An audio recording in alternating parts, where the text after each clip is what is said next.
বছর কাটলেই রাজ্য বিধানসভা নির্বাচন 26-এ কি ভোট দিতে পারবেন মতুয়ার? এখন এই প্রশ্নই ঘুরপাক খাচ্ছে। তৃণমূল এবং কংগ্রেসের পর মতুয়াদের নিয়ে এবার উদ্যোগী সিপিআইএম।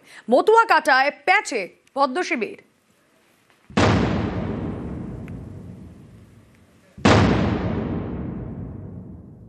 কেন আমাদের গরিব মানুষ এবং মতুয়া মানুষকে বাংলাদেশি বলে এবং মুসলমান বলে চিহ্নিত করা হলো?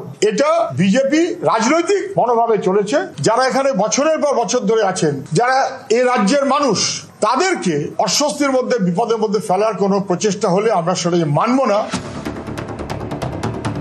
ভোটের বাংলায় চলছে ভোটার তালিকার নিবিড় সংশোধন, অর্থাৎ এসআইআর এর পর প্রকাশিত ভোটার তালিকায় যাদের নাম থাকবে তাঁরাই ভোট দেবেন 2026-এর বিধানসভা নির্বাচনে। এই পরিস্থিতিতে প্রশ্ন উঠতে শুরু করেছে, মতুয়ারা কি 26-এর নির্বাচনে ভোট দিতে পারবেন?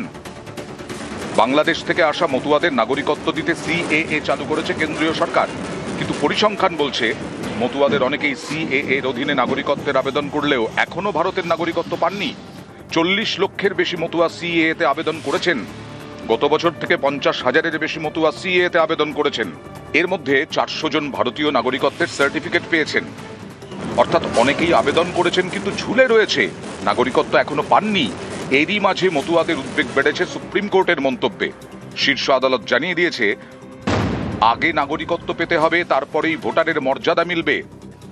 এ রাজ্যে অনেক আসনেই মতুয়াদের ভোট বড় ফ্যাক্টর, তাই সবারই নজর মতুয়াদের দিকে।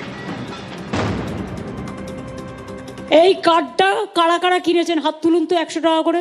এখানে তো আপনি বাংলাদেশের নাগরিক লিখে দিচ্ছেন, আর লিখে দিচ্ছেন 2002 ম্যাপিং করছেন এসআইআর এ, আর লিখে সার্টিফিকেটটা দিচ্ছেন 2025 সালে। তার মানে আপনাদের প্রমাণ করে দিচ্ছে যে আপনারা বাংলাদেশী, আপনাদের চিট করছে, প্রতারিত করছে। প্রথমে মমতা বন্দ্যোপাধ্যায়, এবার সিপিআইএম। মতুয়ারা যাতে ভোটাধিকার থেকে বঞ্চিত না হন তার জন্য উদ্যোগী হলো সিপিআইএম। শুক্রবার রাজ্যের মুখ্য নির্বাচনী আধিকারিকের দফতরে গিয়ে ডেপুটেশন জমা দেন সিপিআইএম নেতা সুজন চক্রবর্তী।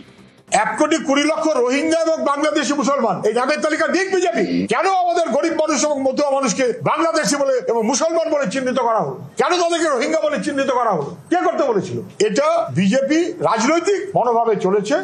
এর আগে মতুয়াদের পাশে দাঁড়ানোর বার্তা দিয়ে পথে নেমেছে কংগ্রেসও। মতুয়া ইস্যুতে তৃণমূল, সিপিআইএম, কংগ্রেস 3 দলেরই নিশানায় বিজেপি।